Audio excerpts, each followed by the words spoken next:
procedimiento de ejecución de órdenes de restitución internacional de niñas, niños y adolescentes. Y para presentar a nuestro siguiente conferencista, así como para darle lectura a sus síntesis de semblanza curricular, queda con nosotros la integrante del Consejo de la Judicatura del Poder Judicial del Estado de México, consejera, jueza, maestra, Fabiola Catalina Aparicio Perales.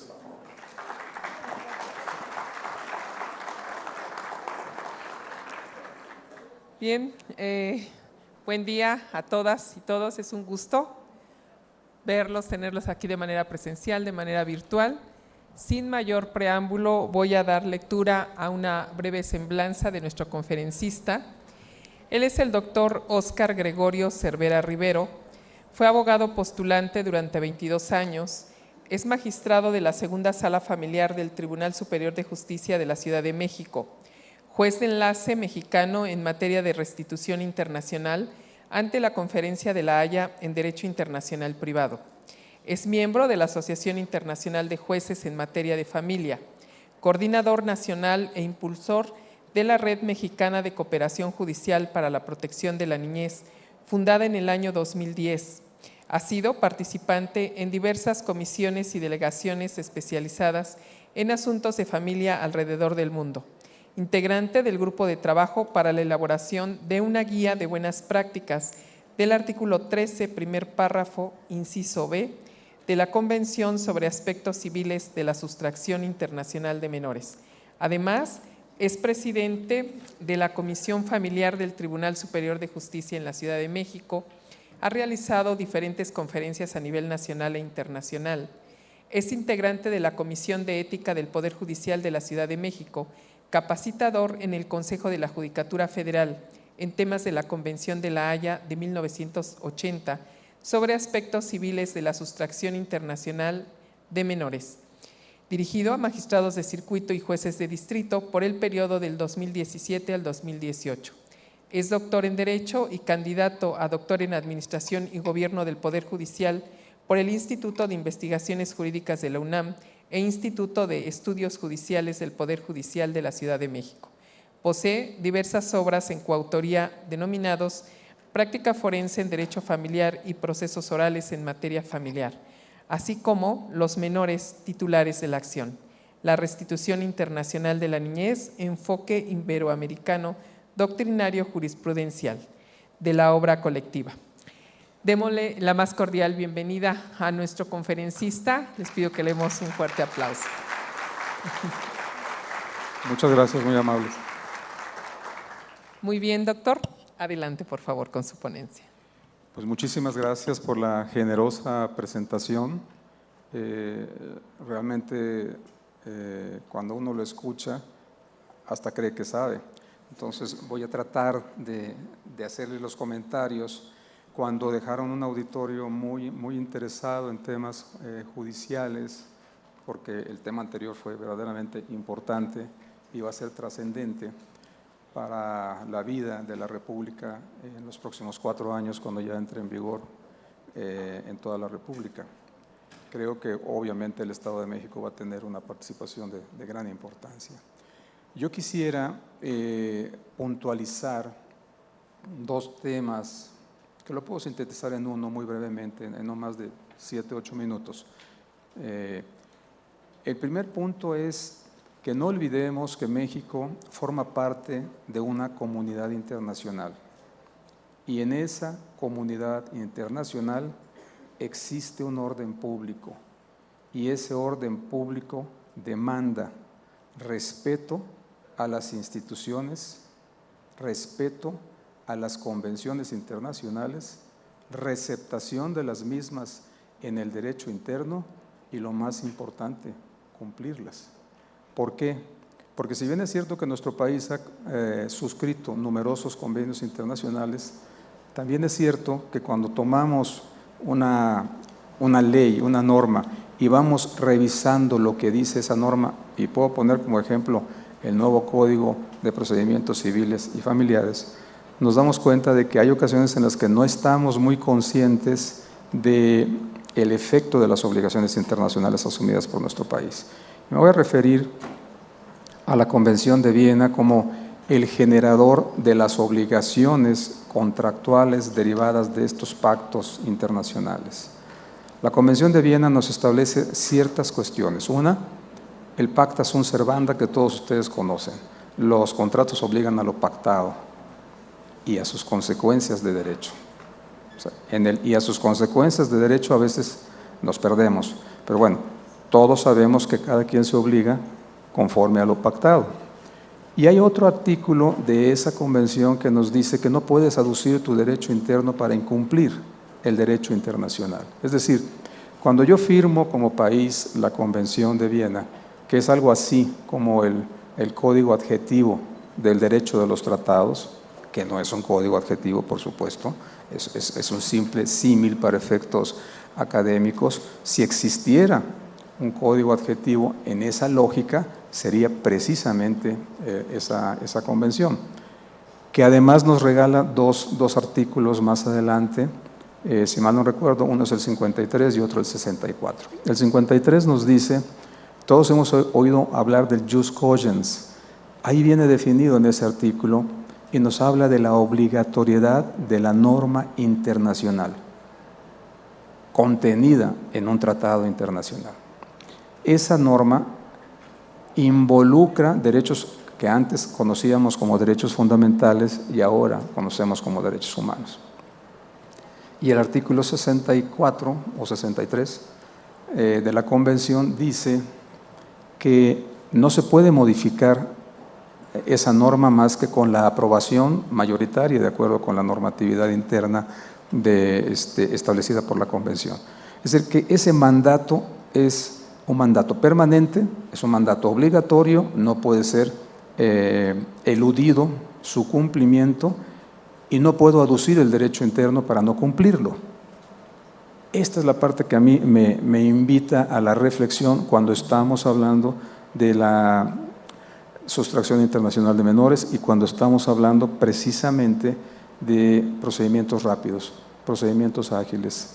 Porque ¿cómo podemos llevar procedimientos ágiles si yo acabo de escuchar con mucha atención la exposición del nuevo código y no veo que se hable de una nueva definición de debido proceso legal? Y seguimos pensando que el debido proceso legal es el conjunto de normas rígidas en relación con la forma de llevar el proceso. Ojo, con la forma de llevar el proceso. Apelación, reposición, amparo y todo lo que ustedes quieran. Juicio ordinario, juicio sumario, todo está muy bien. Todo está muy bien diseñado y está muy bien reglamentado. Pero ¿cómo lo hago en 6 semanas? Que es el tema de nuestra convención. ¿Cómo lo hago con la prontitud que la norma internacional me impone? ¿Y cómo lo hago sin dejar de aplicar cuestiones que aparentemente ciertamente son de orden público nacional, pero que me dificultan la aplicación de la norma internacional? Entonces, si a eso, y con esto termino esta parte de la exposición, si a eso le sumamos que en el año 2011, el 4 y el 10 de junio del 2011, hubo una reforma constitucional en la que se incorporaron los derechos humanos contenidos en los convenios internacionales. Repito, los derechos humanos contenidos en los convenios internacionales se incorporan a la Constitución. Es decir, el texto constitucional no son los 136 artículos de nuestra norma fundamental más los N número de transitorios. No, discúlpeme. También lo integran, porque están constitucionalizados, los derechos humanos contenidos en los tratados internacionales. Y yo les confieso que no sé cuántos son, ni en qué tratados están. Obvio, los más evidentes son los derivados de la Convención de los Derechos del Niño, obvio, el artículo 3, el artículo 11, el artículo 12, la definición del concepto, la prohibición o la desestimulación de que existan sustracciones ilícitas y retenciones ilícitas, la escucha del menor, son los que más comúnmente manejamos dentro del proceso. ¿Y qué hacemos con la Convención Americana de Derechos Humanos o Pacto de San José? Ya es texto constitucional en todo lo que contiene un derecho humano. Los más evidentes: Acceso a la justicia, debido proceso legal. Juez competente y Convención de la Haya, vaya que nos insiste en el tema de competencia judicial. Y por último, asistencia letrada.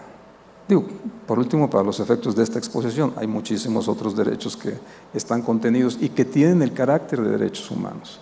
Entonces, el tema se vuelve muy complicado cuando, en lugar de que tengamos un código que nos invite a pensar en principios, a flexibilizar el debido proceso, a quitarnos formalismos, nos invita a otras cosas. Entonces, qué bueno que haya una vacatio de 4 años y qué mejor que ojalá haya apreciaciones por parte de nuestros legisladores, porque al final de cuentas, en esto que se ha dado en llamar la división de poderes, que parece enfrentamiento, entre paréntesis, de Estado no vale, la división de poderes es la asunción de facultades de cada uno de nuestros poderes. ¿Para qué? Para que efectivamente seamos pesos y contrapesos. Si lo entendemos así, entonces vamos a hacer funcionar todos nuestros pactos internacionales y vamos a hacer funcionar nuestra Convención de la Haya sobre los aspectos civiles de la sustracción internacional de menores, la convención también que le garantiza la atención a las personas con discapacidad, Belén do Pará, que es la que le garantiza a las mujeres una vida libre de violencia. O sea, todos estos pactos internacionales, obvio, tienen derechos humanos implícitos que debemos explicitar en nuestra norma interna y que ahí sí yo se lo dejo al foro que analicen si efectivamente se están explicitando, se están cumpliendo y estamos contando con todos los elementos para hacerlo. Pero como nuestro tema es sustracción internacional de menores, ¿cómo podemos hacer para resolver estas cuestiones y de qué manera podemos efectivamente valorar si nuestras niñas, niños y adolescentes están siendo atendidos en relación con las necesidades que el Estado mexicano debe satisfacerles? Porque no es un tema de Óscar Cervera o de Juanita López o de Guadalupe Reyes, o de doña Lourdes que está aquí presente, no.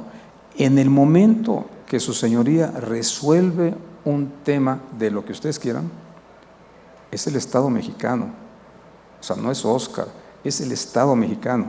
Y lo que se busca en las convenciones internacionales es precisamente el tener vocación de cumplimiento. Y si usted no cumple, porque de manera reiterada no se están dando esos cumplimientos, entonces lo que puede ocurrir es que al carecer de vocación de cumplimiento de las convenciones internacionales, tengamos una serie de sanciones que no tienen que ver con un juicio ante un tribunal, tienen que ver con materia económica, acceso a créditos, flexibilidad, visados y muchas otras cosas que seguramente nuestra autoridad central, que es la Secretaría de Relaciones Exteriores, maneja con mucha más fluidez que yo. Pero el tema es interesante desde el punto de vista de la Convención de los Derechos de los Niños, porque los menores están directamente involucrados en el tema de la sustracción internacional y no parece que estemos haciendo algo realmente decisivo para la protección efectiva de los intereses de los menores. Y no es crítica, es obligación. Es decir, los jueces mexicanos tenemos que resolver las contiendas que ustedes nos presentan, sean de derecho interno, sean de derecho internacional. Y lo he dicho en algún otro foro, cuando usted me presenta una solicitud de sustracción para que yo la conozca y me pongo a buscar una ley en que apoyarme, pues no la voy a encontrar, o sea, no la busque mucho, no la va a encontrar. Hay criterios internacionales, hay criterios que afortunadamente la Suprema Corte de Justicia nos ha dado, pero los jueces estamos acostumbrados a buscar el artículo, el inciso y el subinciso para fundamentar nuestras determinaciones. Eso no es malo, eso está muy bien, pero el tema de la argumentación jurídica, el poder que tienen las y los jueces de argumentar con lógica, con base en los hechos probados, para obtener una sentencia que, como dice el artículo de nuestros códigos, que dirima la controversia. O sea, en materia de familia es muy complicado dirimir una controversia precisamente porque la familia es dinámica, ya se decía hace un momento en la anterior ponencia. Y ese dinamismo de la familia nos obliga a los jueces que tenemos que resolver este tipo de problemas, no solamente a estar actualizados, sino también a ser un poquito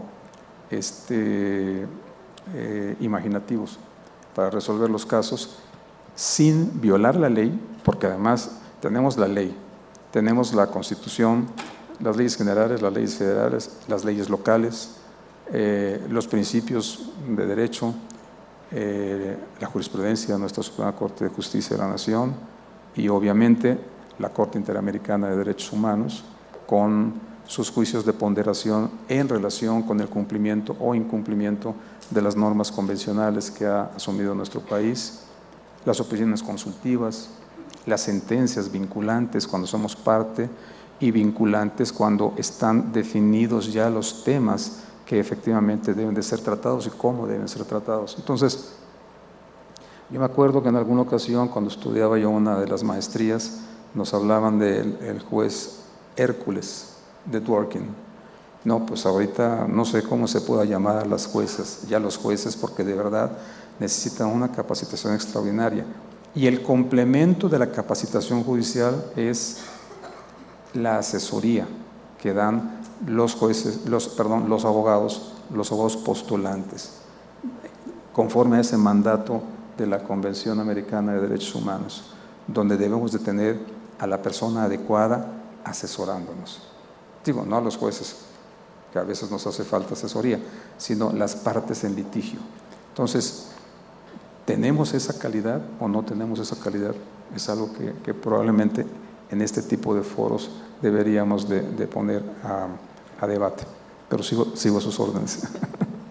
Perdón, era una introducción que había que hacer en razón de que no es la ley, no es el código local, no es simplemente el texto convencional, es el orden público internacional. Y el orden público nacional, lógicamente, está sujeto a la observancia de las obligaciones internacionales que hemos asumido. Si no lo entendemos así, estamos en problemas. Gracias. Sí, muchas gracias, doctor. Pues siempre que hablamos de niñas, niños y adolescentes, es delicado, es delicado. Nosotros en la materia penal tenemos adolescentes en conflicto con la ley, no se les puede dar un trato igual que a un adulto, siempre es un tema delicado.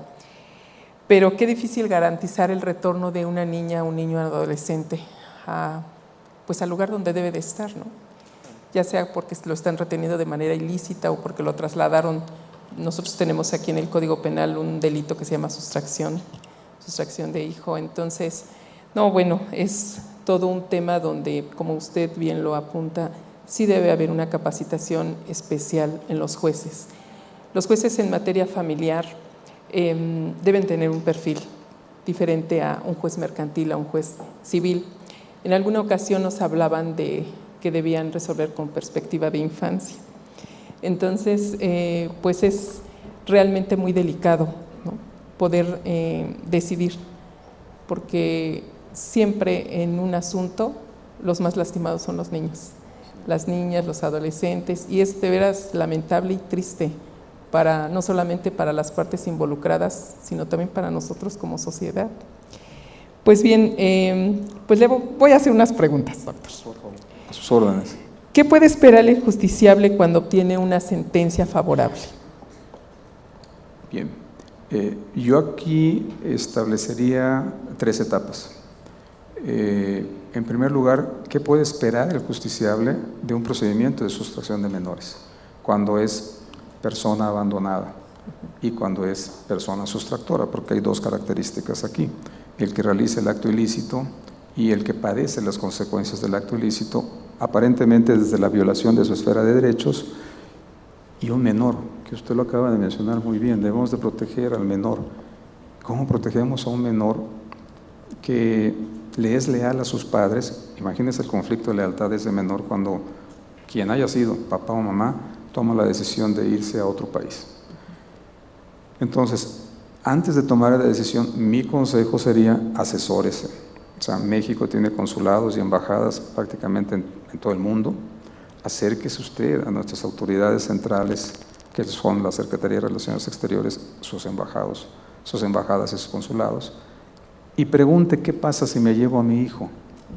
Entonces le van a decir, oiga, espéreme, antes de hacerlo, comparezca usted en este país de su residencia habitual, comparezca usted y vea que sus derechos le sean reconocidos. Ese sería el peor de los consejos que se le puede dar a una persona afligida, pero es desde el punto de vista del impacto procesal de su acto, es muy importante, porque recordemos que todos los conceptos contenidos en la Convención tienen un disparador, y ese disparador es el acto ilícito que comete una persona en una jurisdicción del extranjero, violando un derecho vigente que se ejercía o que podía ejercerse y trasladando al menor a un país distinto que se llama país de refugio o país de destino.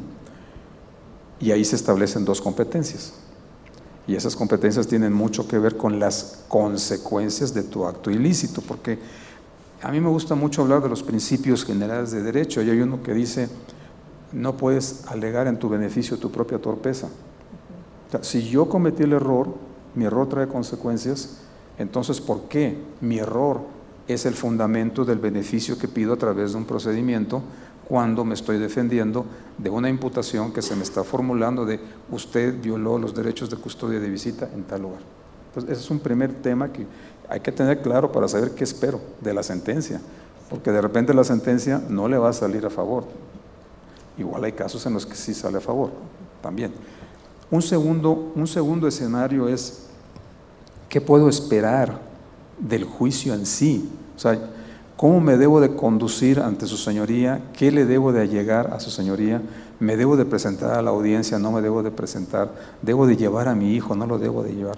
Yo le aconsejaría que se presente a la audiencia, que lleve a su hijo, que escuche lo que están pidiendo, obvio que se asesore, desde luego, debe usted tener un abogado que le asesore, y si no, pues hay abogados de oficio que también conocen los temas. Pero si usted no lo hace, el resultado de repente no le va a satisfacer. Y si usted lo hace bajo la lógica de ofrecer una serie de pruebas que tienen que ver con todo lo que ocurrió después de la sustracción, tampoco le va a favorecer. ¿Por qué? Porque la Convención establece que hay dos tipos de competencia, la del lugar de la residencia habitual y la del lugar de destino. El de la residencia habitual, el juez de la residencia habitual tiene facultades para resolver cuestiones de guarda, custodia y visitas. Hablando en derecho mexicano, tiene facultades para temas de patria potestad, básicamente. Pero el del país de destino, ese nada más va a resolver si fue lícito o si fue ilícito el traslado. Eso es lo primero que tiene que resolver. Entonces, si usted ofrece toda una serie de pruebas de qué pasó después de que usted sustrajo al menor, pues está bien.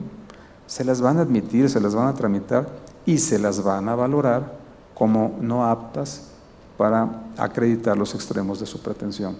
Porque se llama solicitud de restitución de menor, pero es proceso. No es un juicio, y ahorita les voy a explicar qué hemos hecho para reducir los plazos. No es precisamente un juicio, pero lleva todas digamos, los recaudos necesarios para ser considerado como un juicio. Digamos que es un proceso ad hoc el que se diseña en el auto admisorio. Y esto lo hemos tenido que hacer precisamente para evitar las dilaciones normales, legales, en un juicio ordinario o los medios y procesos impugnativos derivados de un juicio ordinario o de un juicio sumario. Entonces, hemos tratado de, ahorita les digo el hemos a quién incluye, ¿no? Básicamente a los jueces de jurisdicción concentrada. Y el tercer punto es, ¿qué puedo esperar de la sentencia que se dicte? Porque pueden ser dos resoluciones, que se concede o que no se conceda. Voy a empezar con la más sencilla de explicar. ¿Qué pasa si no se concede? Si no se concede, el juez del país de destino está asumiendo jurisdicción, y al asumir jurisdicción tiene que proveer la exacta observancia de todas las necesidades y requerimientos que pueda tener el menor. Es un tema interesante porque ya le estamos diciendo al país extranjero, pues con la pena, si se acreditó alguna de las excepciones, en consecuencia el menor o el niño, niña o adolescente se quedan en México. Al quedarse en México tienes que fijar visitas pensión y una serie de cuestiones.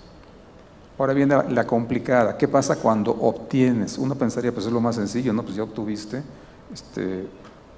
Si el padre o madre abandonados están en México, bueno, pues se puede platicar a través de la autoridad central, que es Secretaría de Relaciones Exteriores, se pueden establecer pláticas para los efectos de hacer, aunque ya hay una sentencia, de hacer lo más amable posible el retorno del menor.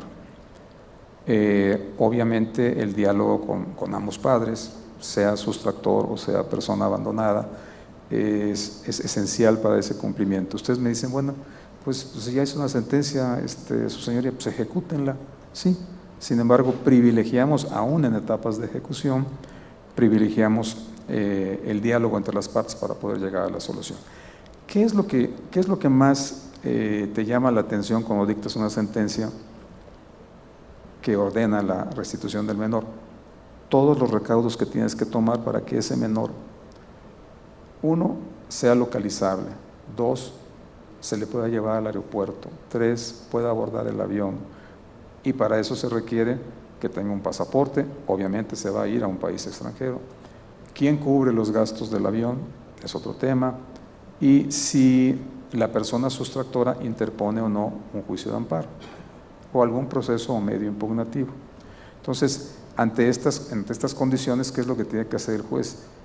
La juez o el juez lo que tienen que hacer es primero buscar mediar, y si no se puede mediar, imponer la norma. Y para imponer la norma ejecutiva, lo que necesitas es saber quién va a recibir tal menor, porque hay ocasiones, y aquí está Secretaría de Relaciones Exteriores, Autoridad Central, en la que el padre que obtuvo no aparece. Oiga, usted solicitó que su hijo fuera restituido, ya está ordenada la restitución. ¿Cuándo viene por él? No, a mí que me lo traigan. Ya, pero en este caso fue una señora. Si la señora se lo llevó, pues que la señora me lo traiga. ¿Y dónde está usted? Estoy en Argentina. ¿Esquina con cuál? No, en Argentina, en el país de Argentina. ¿Y qué quiere usted que haga Óscar Cervera, juez que resolvió? Pues que me lo traiga. Y así fue. Del que me lo traiga no la moví, no lo moví. Y entonces hablé con mi contraparte argentina y le dije, oye, pues está pasando esto. Yo ahorita lo convenzo. No hubo convicción. No lo lograron convencer. ¿Qué fue lo que pasó? Que el menor, que tenía 15 años y algunos meses, cumplió 16 años. Y a los 16 años ya no aplica la convención. Pero fue un litigio de varios años. Intervino la Autoridad Central Mexicana de una manera muy activa y muy eficiente. Intervino la Autoridad Central Argentina. Obviamente intervino los jueces de jurisdicción. O sea, todo el aparato de ambos países para que al final, como decía, o dice, no decía, dice doña Elisa Pérez Vera, a quien tuve oportunidad de saludar ayer en una videoconferencia, en su informe explicativo de La Haya, el convenio de La Haya se vuelve papel mojado cuando se somete la posibilidad de su eficacia a la voluntad de una persona que no quiere cumplir con una sentencia que lo beneficia y que él solicitó que se iniciara ese procedimiento. Entonces, son cosas raras, como diría la canción, ¿no? Pero eso ocurre. Entonces, a veces la parte más difícil del procedimiento de restitución no es la parte probatoria o el desahogo de pruebas, no. La parte más difícil es la ejecución, porque no hay colaboración. Claro, hay casos felices en los cuales, difíciles, pero que al final de cuentas los padres están verdaderamente interesados en sus hijos, toman las decisiones, allanan el camino, incluso la persona sustractora viaja con el menor, porque puede ocurrir, y esto es un caso que se hace poco, pero se puede hacer, puede ocurrir que su señoría, después de llevar el procedimiento y antes de dictar la sentencia, sienta que las excepciones opuestas, junto con las pruebas aportadas, no son suficientes para negar la restitución. O sea, debe de concederla, pero debe de concederla bajo la lógica de tengo dudas de la seguridad de este menor cuando llegue al país de la residencia habitual. Entonces es válido, y hay un instrumento que se llama órdenes espejo, que son acuerdos que son otorgados ante el juez del país de destino, pero que son reconocidos por el país de la residencia habitual. entonces de alguna manera ya hay una obligación asumida por el país de la residencia habitual que va a recibir al menor y que puede tomar la decisión de no entregárselo al padre o madre abandonados hasta que el juez competente del país de la residencia habitual resuelva si va a ejercer los derechos de custodia y o los derechos de visita la persona solicitante o la persona sustractora. Y hay ocasiones en las que el juez de la residencia habitual decide dejárselo a la persona sustractora. Entonces, esto usted puede decir, oiga, pero qué frustrante llevar todo un juicio para que proceda la restitución, se envíe al menor con todos los recaudos y el juez que está mejor capacitado resuelva diciendo, se lo entrego a la sustractora. Bueno, él tiene los mejores elementos. O sea, de eso se trata, de que el menor comparezca ante un juez competente, de que el menor sea defendido por un abogado, un letrado que conozca bien la convención y sobre todo, pensemos en la convención de los derechos humanos, americana de derechos humanos, que nos dice juez competente, debido proceso, juez competente. Entonces, yo a veces no entiendo por qué la gente se enfada tanto cuando concedemos una restitución, si lo único que estamos haciendo es colocar al menor ante la jurisdicción que le corresponde estar.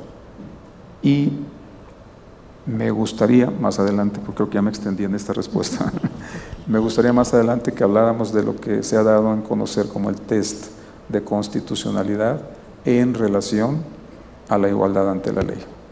Gracias. Gracias, doctor. Gracias. Bien, ¿qué buenas prácticas nos pudiera compartir para agilizar las ejecuciones de las sentencias que conceden la restitución internacional de niñas, niños y adolescentes? Yo creo que la mejor es el diálogo entre los padres, propiciado por su señoría, porque verdaderamente no debemos de permitir que los hijos sean utilizados como monedas de cambio. Y en ocasiones eso es lo que ocurre. O sea, yo tengo un derecho, tengo a mi hijo y puedo utilizarlo como un instrumento para lesionar, someter, agraviar o de alguna manera menoscabar o precarizar los derechos de mi contraparte. Y lo que en ocasiones comienza como el ejercicio efectivo de un derecho, como el ejercicio legítimo de un derecho, la parte que ve que se va imponiendo dentro del juicio, ¿qué es lo que va haciendo? Pues va apretando un poquito más y presionando un poquito más. Y entonces cuando te sientas a platicar con ellos, ya aparece una negociación, pero de contrato colectivo, ¿no? O sea, ¿cuánto me da? ¿Qué me da? ¿Dónde vamos a vivir? Y acuérdate que a mí me gusta tal cosa. Caray, entonces ya uno tiene que llamarlos al orden y decir, permítame aquí. Lo que estamos tratando de hacer es que el menor, su hijo, el hijo de ustedes dos, no es hijo mío. O sea, yo soy el responsable de dictar la resolución, pero ustedes son los responsables de educar a su hijo y de evitar utilizarlo como un instrumento para lesionar los derechos de la otra parte. Yo creo que esa es la parte que más mejores efectos nos ha dado, porque sí lo llegan a sentir. Cuando les dice usted está utilizando a su hijo como un instrumento en una negociación y eso es violatorio de toda la ética materna y paterno-filial. Sí. O sea, no lo debe de hacer, ¿verdad? Doctor, ¿y cuándo eso no funciona? Bueno, cuando eso no funciona, lo que queda es la aplicación dura y lisa de la ley. Y es dura, realmente sí lo es, porque localizar al menor, localizarlo en ocasiones a través de la fuerza pública y además de eso, hacerlo comparecer y posteriormente asegurarlo, porque hay ocasiones en las que no tenemos forma, hay ocasiones en las que la percepción de su señoría es, se lo dejo a la persona sustractora porque me entrega su pasaporte, me entrega su INE, no sirve de mucho, pero te entrega el INE, y aquí el INE es un instrumento importante de identificación. Pero ves la buena fe, ves el deseo de colaborar. No tenemos grandes formas, no tenemos, como dicen por allá, no tenemos dientes para obligar a las partes. La parte más dolorosa es la institucionalización. Sí. Y en ocasiones se los dice, mire, Esto es muy sencillo. Yo les invito a que dialoguemos y nos pongamos de acuerdo, porque si no, yo resuelvo el problema rápido. A ver, estos señores policías que están aquí, ya nos comunicamos con el DIF y se van a llevar a su niña o a su niño. El tiempo que dure, usted interponga el amparo, la revisión, nulidad de procedimiento, pues 2 años, lo que usted quiera. La niña va a estar cuidada. En ese momento dice, no, espéreme tantito, ¿cómo? Mi hija en el DIF, entonces, digamos que son elementos persuasivos para una negociación, Sí. pero que de verdad, en serio, yo les pregunto a ustedes, ¿qué hace su señoría? ¿Qué hace la señora jueza? Si yo le estoy diciendo que usted se puede llevar a su niño, pero la contraparte se opone y llega el abogado y el amparo, etcétera, está bien, están ejerciendo sus derechos, pero ya se dieron cuenta del daño que le están ocasionando a su hijo. A mí no me hacen daño, pues, si usted me llega con un amparo y hay una suspensión, pues con mucho gusto ordeno la institucionalización y estamos a resultas del juicio de amparo, punto. Oiga, no, pero mi hijo yo me lo quiero llevar. No, señora, qué pena, pero usted interpuso un amparo, le concedieron una suspensión, en fin. Ya empiezan a entender cuando les empiezas a hablar en esos términos. Es doloroso. No hay, yo he conocido, no sé, a lo mejor unos 110, 115 asuntos directos y muchos otros indirectos como juez de enlace. No hay un asunto sencillo, de verdad, son sumamente complicados, pero tampoco hay dientes en la ley. O sea, más que los dientes que no nos gustan, los dientes de la institucionalización, Sí. Es muy duro. Es muy Sí, duro doctor. y la verdad es el último recurso.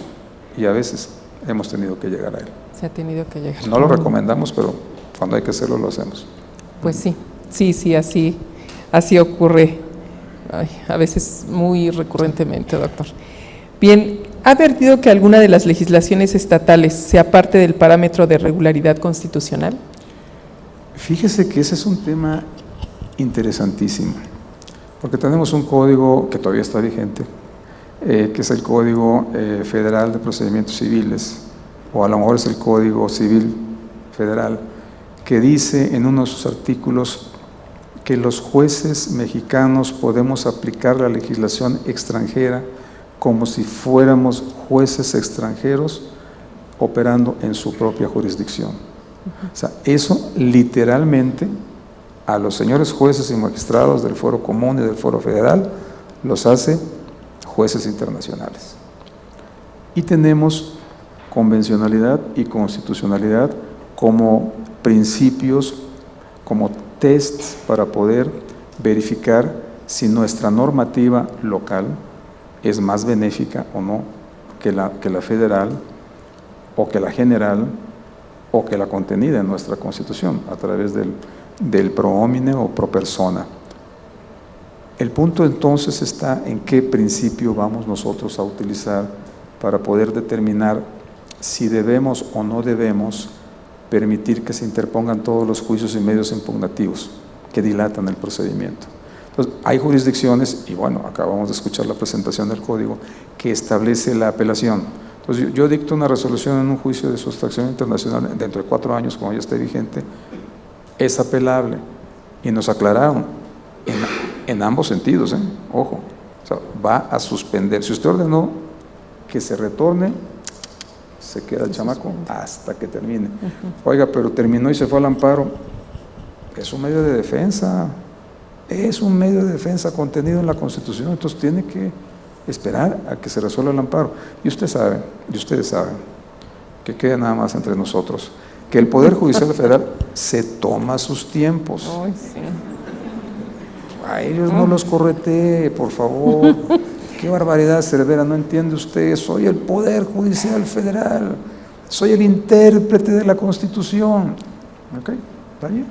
Entonces, cuando estás preocupado porque la gente, a ti te llega la gente, a su señoría le llega la gente, le llega angustiada, preocupada, molesta, inconforme, enojada, diciendo lindezas de Óscar Cervera y de que se va a morir, ojalá que sea de un infarto y en mi camita. Pero la verdad es que uno en la trinchera del derecho de familia, como en la trinchera del derecho penal, los balazos se sienten, la pólvora se percibe, el lenguaje corporal de los litigantes y por acá estoy saludando a uno que con cierta frecuencia está en mi ponencia llevando este tipo de temas, de verdad se percibe, yo no lo entiendo, o sea, uno dice qué injusto que yo no pueda tomar una decisión cuando yo ya sé qué es lo que se debe de resolver, porque existen medios y procesos impugnativos.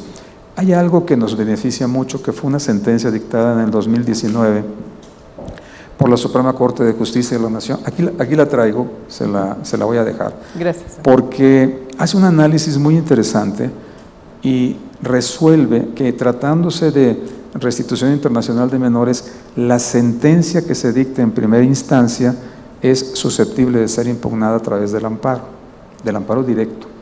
O sea, anula el juicio, la apelación, anula la apelación. Entonces, eso es muy interesante porque nos acorta un plazo. Es decir, nosotros podemos, en los que estamos organizados como jueces de jurisdicción concentrada, lo que buscamos es, apoyándonos también en una tesis de la Suprema Corte de Justicia del 2009, ponencia del ministro Cosío, que declaró constitucional la convención, y al declarar constitucional la convención lo hizo bajo el argumento de que permite ofrecer pruebas y comparecer a juicio.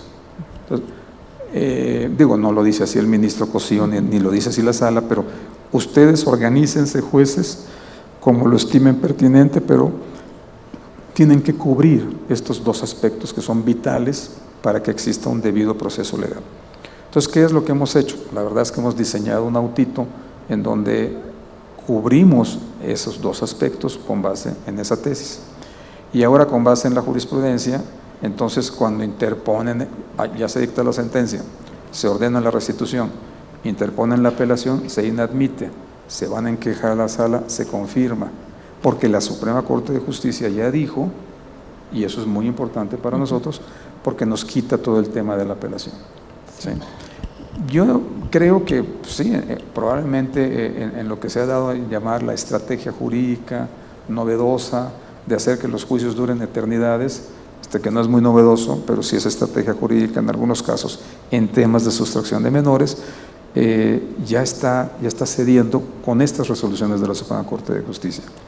Pero si no, antes de que existiera esta resolución, nos íbamos al principio de inconvencionalidad.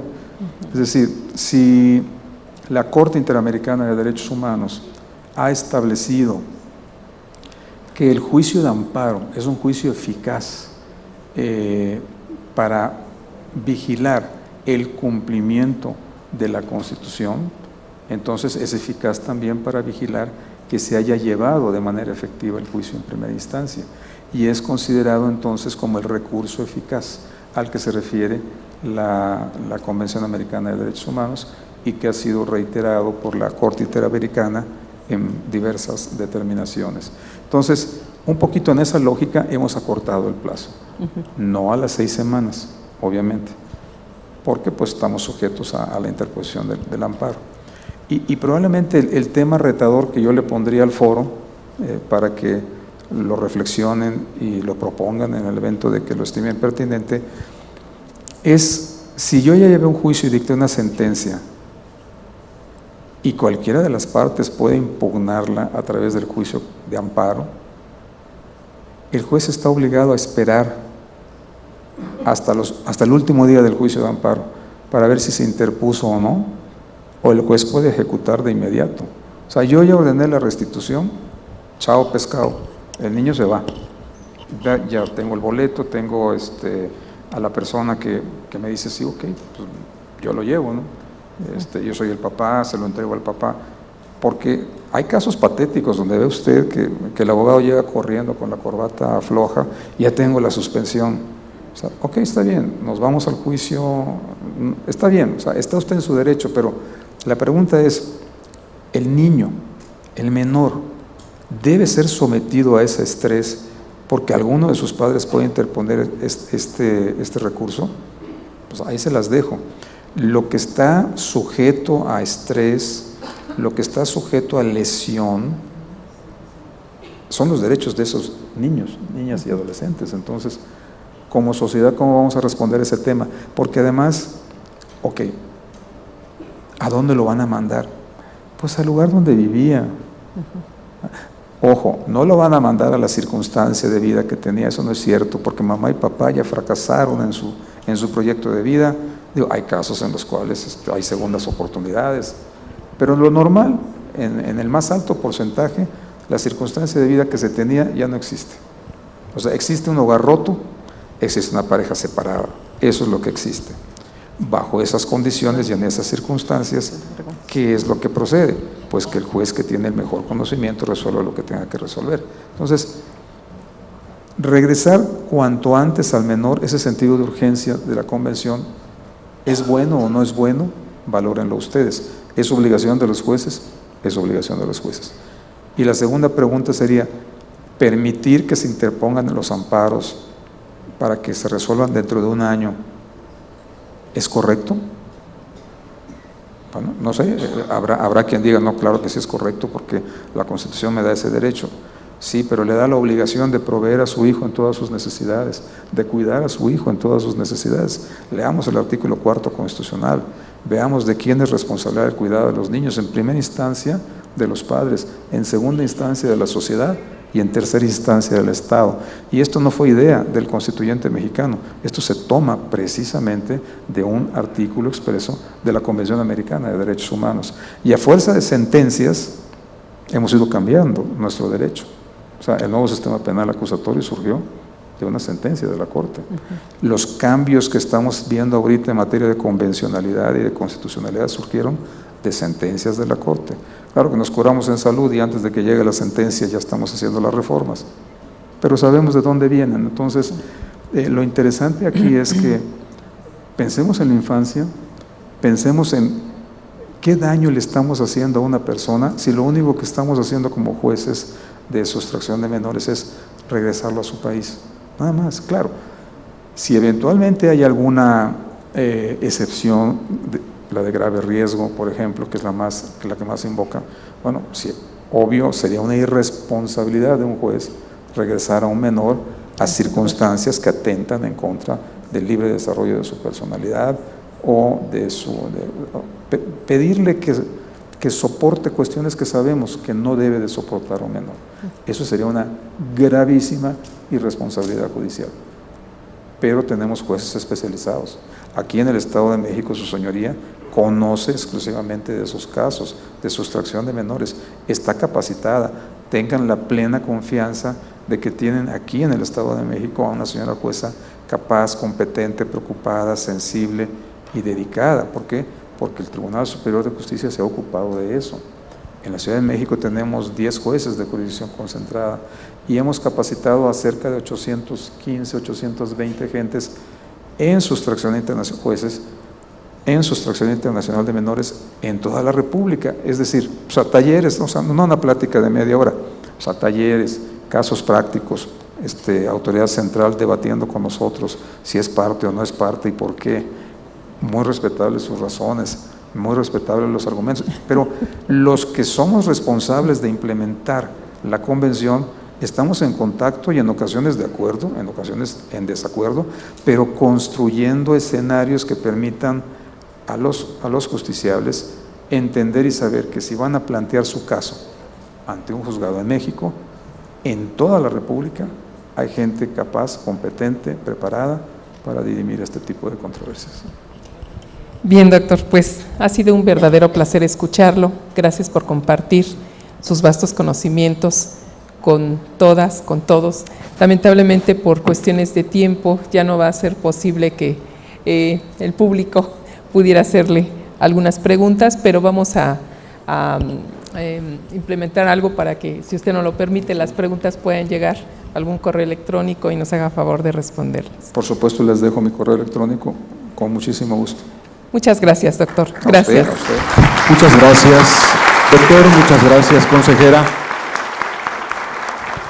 por su participación en este tercer Congreso de Justicia Familiar. El Poder Judicial del Estado de México hace entrega de un merecido reconocimiento por su conferencia de esta mañana.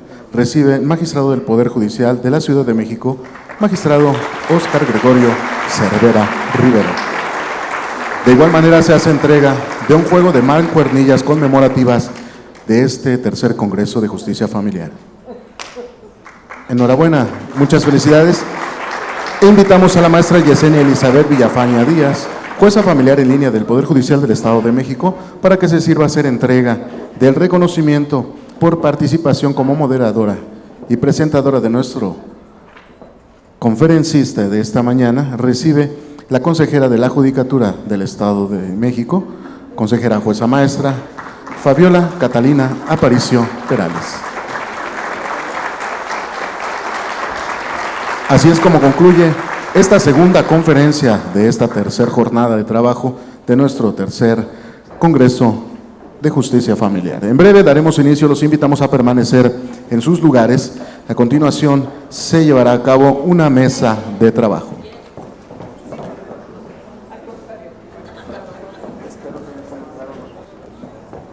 Claro, me voy a llevar.